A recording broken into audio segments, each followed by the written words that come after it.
Watu wa Mungu na Watanzania wenzangu, habarini ya uzima. Ninaomba niweke sawa ujumbe niliotoa tarehe 22 mwezi wa 11 2025, ujumbe wa juzi, na nitatangulia kusema ushuhuda huu ambao ninaamini utatusaidia kutupa mwanga wa huu ujumbe ambao nataka kushare leo.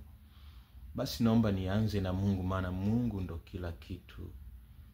Mwenyezi Mungu na Baba yetu wa mbinguni, wewe ni mfalme, wewe ni Bwana, wewe ni mwaminifu. Tazama, wewe ndiye uliyesema iwe mbingu, iwe nchi, na ikawa.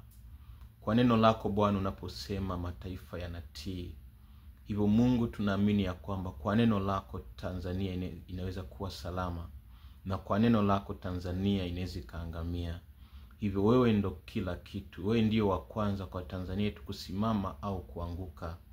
Tunakuja kwako Mungu, maana maamuzi ya taifa letu yako mikononi mwako. Ninaomba sasa unitangulie katika ujumbe huu Bwana Mungu, kwa ajili ya taifa, kwa ajili ya Tanzania, kwa ajili ya watu wote Bwana. Ninaomba kwa jina pekee la Yesu Kristo. Amen. Ndugu zangu, ninaomba nianze na ushuhuda huu ambao ni wa kweli, kama ambavyo nimekuwa nikitoa shuhuda za kweli. Nikiwa Advance Kabanga sekondari iliyoko Ngara, Mungu alinijalia neema ya kuwa kiongozi katika kikundi cha dini UKWATA, ngazi mpaka ya mkoa. Kwenye ngazi hiyo ya mkoa nilikutana na rafiki yangu mmoja ambaye yeye alikuwa mwenyekiti wa UKWATA mkoa, mimi nilikuwa mratibu wa maombi mkoa. Sasa baadaye Mungu akaja kutuunganisha chuoni Mkwawa. Yeye akawa amenitangulia mwaka mmoja, maana mimi sasa nilichaguliwa kwanza St. Joseph ya Arusha, baadaye ikafungwa. Kwa hiyo nikamwomba Mungu anipe nafasi ya kuendelea. Ndio maana nimesoma bila mkopo, lakini Mungu akawa anafanya miujiza mpaka ya kuokota hela. Na Mungu anainua watu kupitia ndoto, wanaota ndoto na wanakuja kunipa hela. Mwingine mama mmoja akanisomesha kuanzia term ya mwaka wa pili. Kwa hiyo nimesoma hivyo kwa muujiza. Sasa tulipokuwa tumemaliza chuo, rafiki yangu alioa. Basi mke wake akapitia changamoto ya kuwa anatokwa na damu, ile kawaida ya wanawake. Kwa ikamsumbua sana hiyo hali, lakini pia akawa na changamoto ya kutopata mtoto. Kwa hiyo akawa amenishirikisha huyu rafiki yangu ili niwe naomba na mke wake. Kwa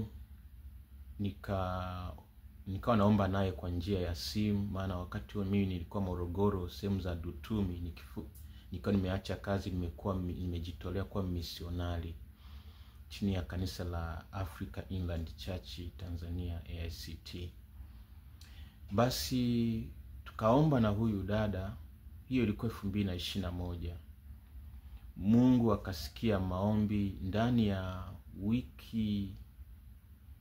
wiki mbili.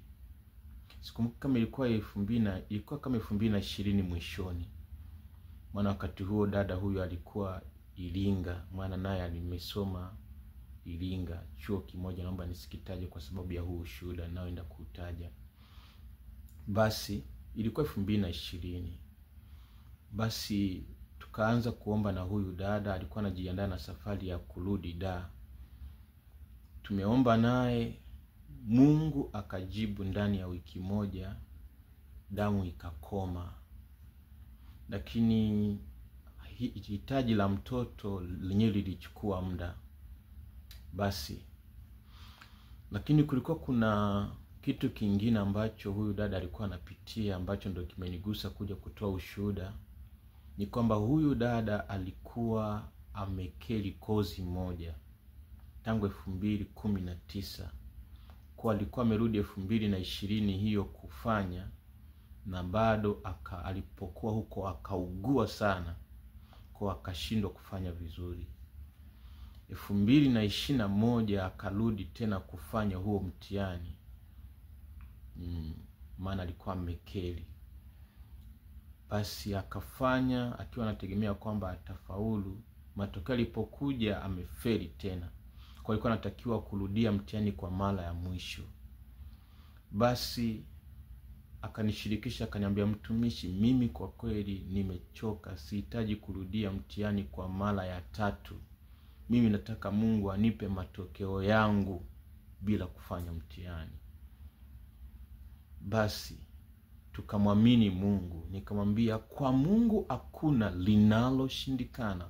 Kwa Mungu yote yanawezekana. Kwa hiyo tukamuomba Mungu, na Mungu sio mwanadamu.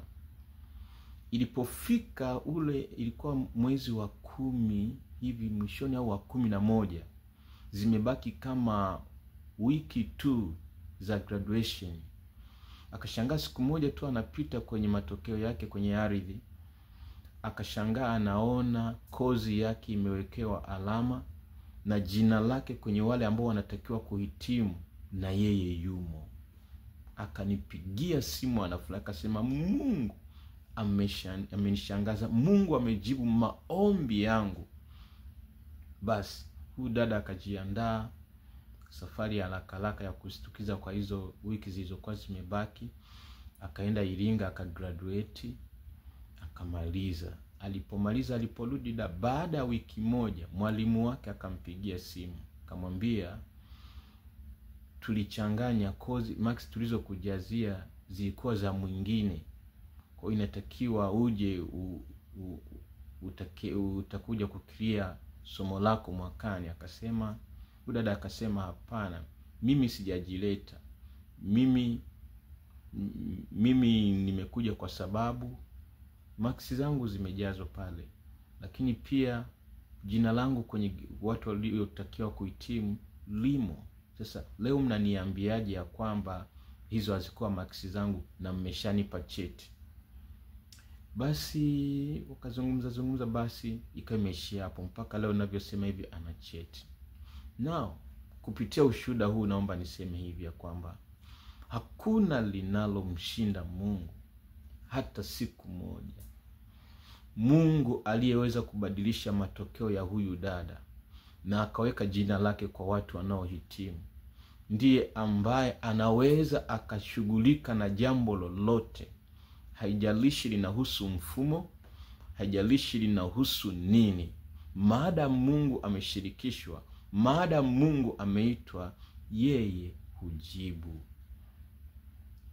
Sasa nikiwa ninarejea kwa habari ya taifa la Tanzania, ni kwamba tunaweza tukawa na sapoti kubwa sana kwenye hiki tunachopambania kwa habari ya utawala wa haki.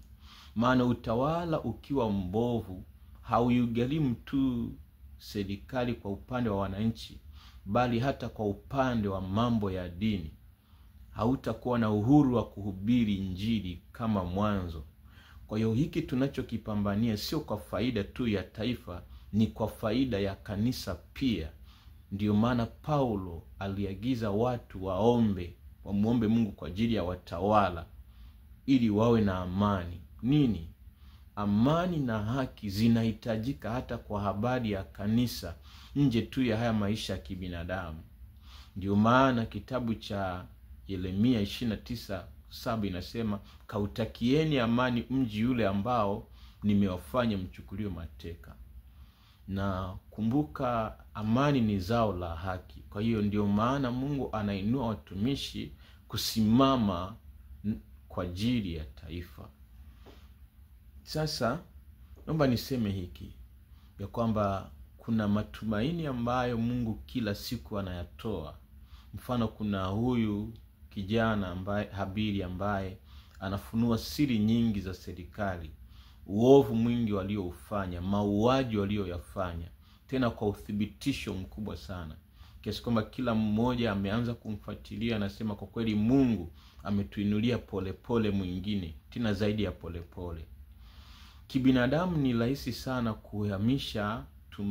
kuhamisha tumaini kubwa kwa Mungu na kuliweka kwa huyu mtu, kwa sababu unaona kwamba kuna sapoti kubwa, kuna nguvu. Lakini iko hivi, naomba kurejea hii kwa pendo kabisa, kwamba watu wanaokufa Palestina, Gaza ni watu kama sisi, wanadamu kama sisi, wameumbwa na Mungu kama sisi.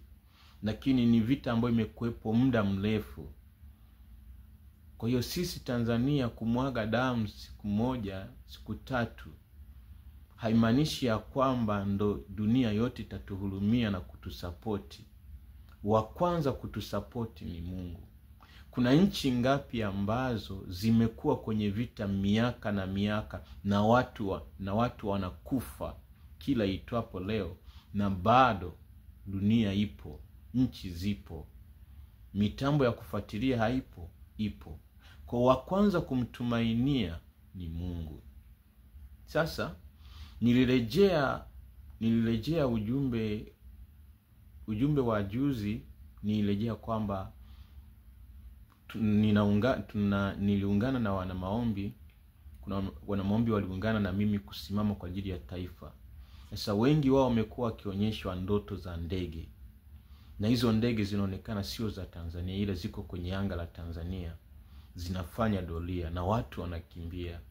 Lakini pia kuna mwingine usiku wa kuamkia Jumapili, imeshapita sasa, Jumapili ya tarehe 23 mwezi wa 11 2025, ameota kwamba watu wanakimbia na wengine na kuna wauaji wengine wameletwa kutoka nje. Maana yake kwamba kuna watu wengine ambao walikuwa wanafanya mashambulizi ya kuua, sio wa nchini, ila wameletwa kwa siri. Kwa watu walikuwa wanakimbia, wengine walikuwa wanakufa. Kwa mimi nikaonekana nina gari nyeupe, ninakimbia, na juu ya gari kulikuwa kuna wanajeshi wenye nyota. Lakini pia huyu mtu ambaye tumekuwa tukiomba naye, ni miongoni mwa wale ambao tunaomba nao, ambaye ameamua kujitoa kwa mzigo wa mfungo wa siku 40 wa maji tu au maziwa. Naye pia alikuwa ananifuata kwa nyuma, naye ana gari nyeupe. Sasa akiwa ndotoni akawa ameambiwa ya kwamba muombee mtumishi Musa, mwambie aombe maombi ya kupiga upofu wa adui zake, maana wanamfuatilia, lakini pia wanamtafutia ajali. Hiyo ndoto ameniambia asubuhi nikiwa najiandaa kwenda kanisani. Basi cha kwanza Mungu anachoangalia ni ule ujumbe umeuamini. Unaweza usiombe, lakini imani kwanza unachokiamini juu ya huo ujumbe wa Mungu ni ulinzi tosha. Kitabu cha Petro wa kwanza sura ya kwanza mstari wa 5 inasema, nanyi mnalindwa na nguvu za Mungu kwa njia ya imani. Kwa cha kwanza kinachokulinda kwanza hata kabla hujaomba ni ile imani. Basi sikupata muda mzuri sana wa kuomba, lakini ona kilichotokea. Wakati ninaenda kanisani leo, nilipofikia walikuwa hawaendi kanisani, na siku zote wamekuwa wakienda na mimi kwa gari yao. Basi nikawa nimeenda kanisa jirani ili nikasali. Basi eneo tunalokaa kuna geti la mtaa. Sasa nimeenda pale, mimi sio mwenyeji, hatuna mageti huko Tanzania. Mimi nikaenda, basi nikawa natafuta wapi napitia. Nikawa ninasogelea, kuna geti moja ambalo mkiwa na gari ukisogea linafunguka. Basi nikawa nalisogelea. Ile nimesogea nataka kuligusa, mara nikaona kuna karatasi imeandikwa danger, kwamba usiguse hapa, kuna hatari ya kuumia vibaya sana au hata kufa. Yani nikawa kama mtu ananistua kwamba we usishike. Basi nikawa nimerudi kwa nguvu. Nikawaza sana. Nikawaza kwamba huyu mtu ameonyeshwa kwamba kuna ajali inatafutiwa. Kuna roho ya ajali inatumiwa roho ya ajali. Alafu ghafla nimenolewa kupigwa shoti ya gate. Sio, unapata picha. Nataka nikulinki tu ya kwamba Mungu anaweza, kama kweli mmeamua kusimama na Mungu kwenye maombi, kusimama kumtafuta Mungu. Mungu akionyesha kitu usikipuuze hata kama huoni kama kuna uwezekano. Tafakari, mimi leo yamkini mngesikia ni marehemu kwa sababu nimepigwa shoti au nimeumia, nimejeruhika. Mtu asingeamini, lakini kumbe kilikuwa kimeonyeshwa kitu, maana yake pia ningedhalau kwamba haiwezekani, ingenitokea. Kwa kadhalika na wakati huu ambapo watu wengi wanaona kwamba kuna machafuko, hata kama tunaona katika ulimwengu wa mwili kwamba hiyo haliwezekani, maana sasa hivi hawezi wakaongeza kuua. Maadamu ni Mungu ameonyesha, hatutakiwi tumjaji, hatutakiwi maadamu kuna kitu ambacho mmeonyeshwa wakati mnaomba, ni heri kukitii na kisitimie kuliko kuzani ni mawazo yenu na kikatimia. Ni sawa tuna ile ndoto. Sasa lengo langu la kuongea huu ujumbe, kuleta ujumbe ile juzi nilipoleta, haikuwa kuzuia maandamano, bali ilikuwa kuwatahadharisha watu ya kwamba Mungu anachohitaji cha kwanza kabisa ni taifa kumrudia yeye. Kwa kuna chokochoko zingine Mungu anazileta, lengo ni kwanza mioyo yetu imwelekee. Kwa hiyo lengo langu la kwanza ilikuwa kuwakumbusha watu ya kwamba kama hatutaki kuona damu nyingi za Watanzania zikimwagika, basi tukumbuke kusimama na Mungu kama taifa. Na huu ujumbe ninaulejea na ninaendelea kushare na watu.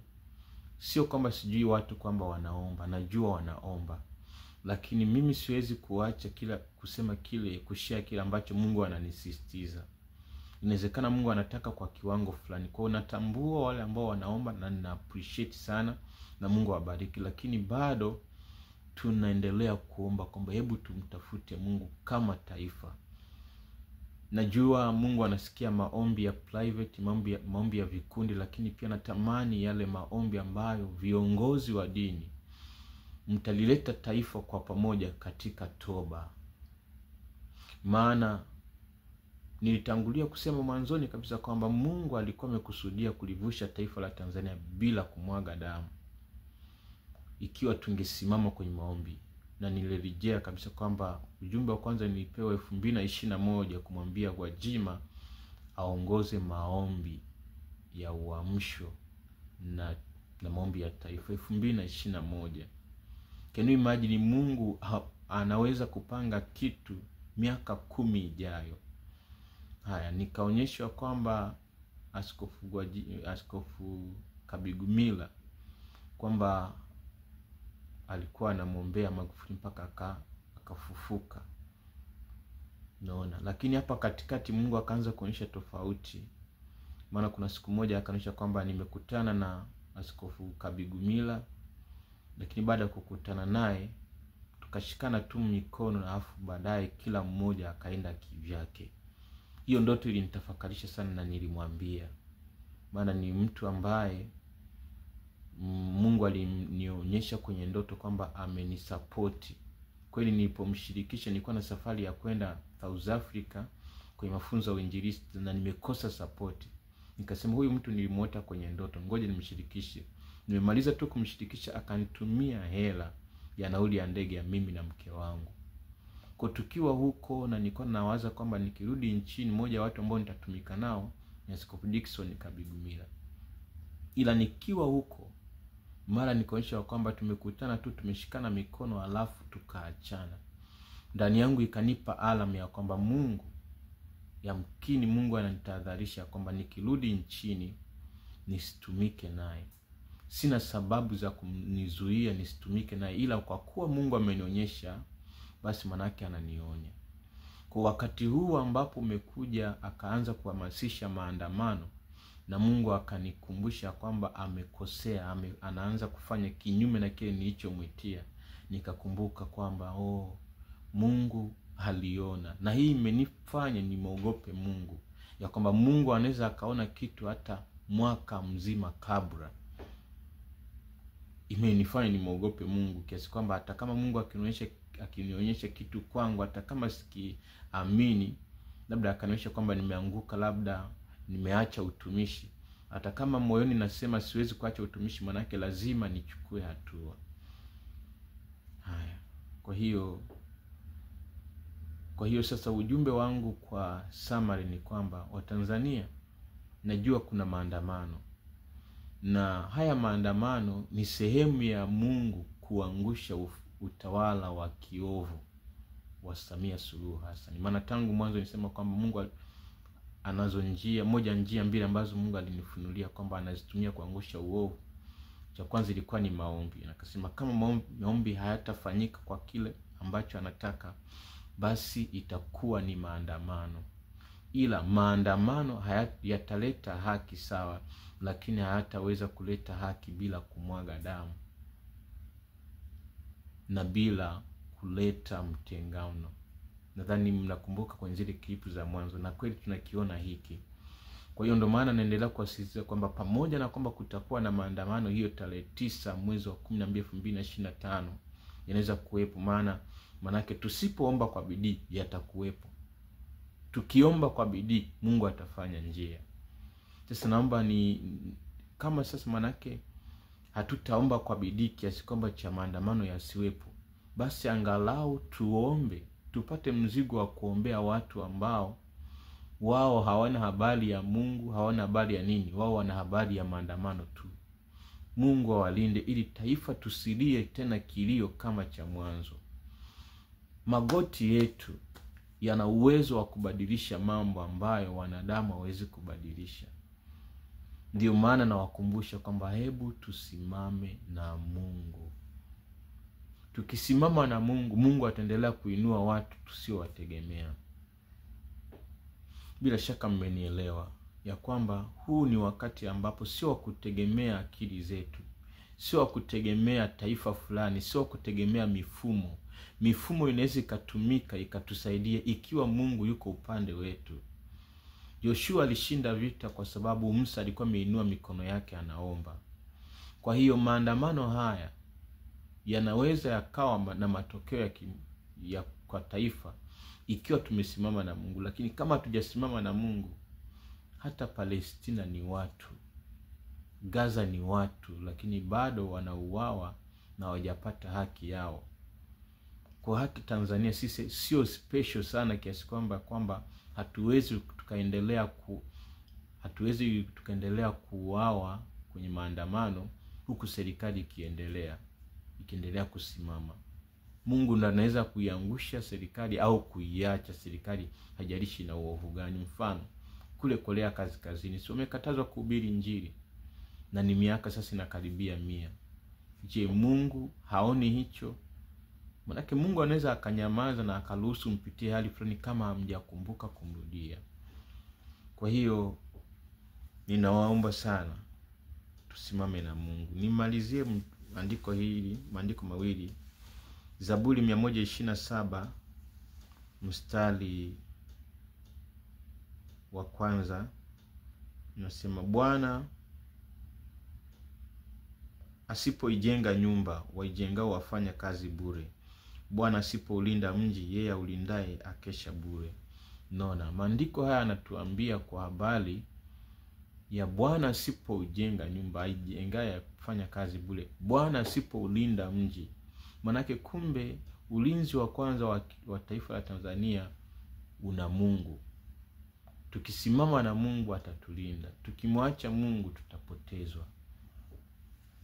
Lakini pia naomba nirejee andiko hili.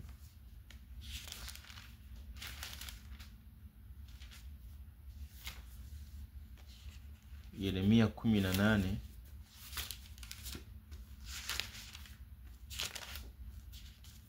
mstari wa 7 na 8 nasema, wakati wowote nitakapotoa habari za taifa na habari za ufalme, kuung'oa na kuuvunja na kuangamiza, ikiwa taifa lile nilolitaja litageuka na kuacha maovu yake, nitagairi nisitende mabaya yale niliyoazimia kuwatenda.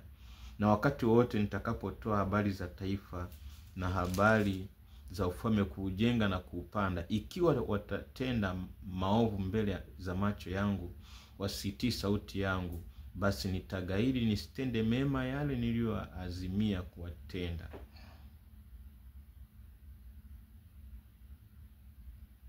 Naomba nikomee hapo. Unaona? Manake kumbe mwenye maamuzi ya taifa kupona au kuangamia ni Mungu. Amesema hata kama akiahidi ya kwamba mji anaenda kuujenga, kama hao watu wataacha haki na kusimama kwenye uovu, Mungu anagairi. Kwa hata kama Tanzania Mungu anayekusudia kuiletea wokovu, kama hatutamtambua kwenye harakati zetu hizo, manake Mungu anaweza akagairi. Au kama ambavyo anatuonyesha machafuko, akaruhusu kupata haki lakini kwa kumwaga damu, wakati Mungu alishakufa. Maana damu Yesu imelipa habari ya sisi kumwaga damu ikiwa tumesimama kwenye nafasi zetu. Kwa maana yake Mungu anaweza akaamua mpate haki kwa kujifia, ingawa haikupaswi hivyo kama mngeamua kusimama na Mungu.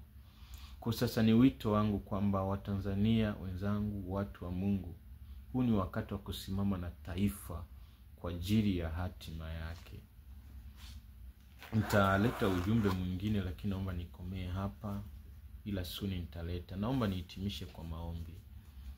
Mwenyezi Mungu na Baba yetu wa mbinguni, wewe ni Mungu upendaye haki na wema na tunda la Roho. Ninasimama kwako Mungu uliye hai. Asante kwa wakati ambao umetupa Bwana ili tuje kwako. Ninaomba neema yako Mungu simama na taifa la Tanzania. Mungu naomba ukatusaidie taifa tuje pamoja kwenye toba na maombi. Maana upendezwe na mtu muovu anapokufa. Yesu, tupe nguvu ya Roho Mtakatifu wako, tukaiseme ile kweli ya kimungu, lakini pia tukalitumikie kusudi lako kwa ishara, maajabu na miujiza. Neema yako Mungu isinyamaze, bali jidhihirishe. Naomba kwa ajili ya taifa la Tanzania. Naomba Mungu ukalivushe kwenye wakati huu mgumu linalopitia. Neema yako Mungu ikalitembelee kwa jina pekee la Yesu Kristo aliye hai. Ninaangusha ufalme wa giza, ufalme dhalimu, hauna mamlaka kwa jina la Yesu. Baba, yasiyowezekana kwa wanadamu, kwako yanawezekana. Naomba Mungu ukaliwezeshe taifa kusimama tena. Inua wokovu utokao kwako. Ututie nguvu Bwana na utusaidie. Wako ndugu zetu waliotekwa, Baba, naomba ukafungue mlango tuwapate tena. Wape uhuru Bwana. Kwa utukufu wako Mungu nimeomba. Amen. Mungu abariki sana. Lakini pia watu wengi wananishirikisha mahitaji yao kuomba. Kwa hiyo kwa sasa nitakuwa ninafanya hivi. Nikimaliza ushuhuda, ninaunganisha maombi mafupi kwa kulingana na huo ushuhuda, ili mtu unaweza kujiconnect moja kwa moja. Nimemuona Mungu pia kwa njia ya simu. Nakumbuka kuna mwaka jana niliomba na mtu kwa njia ya simu. Ilikuwa mwezi wa 5. Kwa njia ya simu akafunguliwa. Alikuwa anatokwa damu na ameparalyze, hawezi kutembea. Mungu akamfungua, wakati huo akaanza kutembea. Damu kwanza ikakoma wakati huo, alafu akana uwezo wa kutembea, ameshika ukuta. Jioni akawa ni mzima. Huyo dada ni mama, alikuwa yuko Mganza, niliunganishwa na dada yangu. Kwa hiyo Mungu ana uwezo wote wa kufanya, ila mpaka usimame naye, mpaka umuite. Kwa hiyo nitakuwa naunganisha sasa na maombi kusudi mtu ukimwamini, ukiweka imani, ukajiconnect kwa imani, tutakuwa tunapokea ushuhuda kwenye comment kwamba Mungu aliniponya hiki, alinijibu hiki. Mungu abariki sana.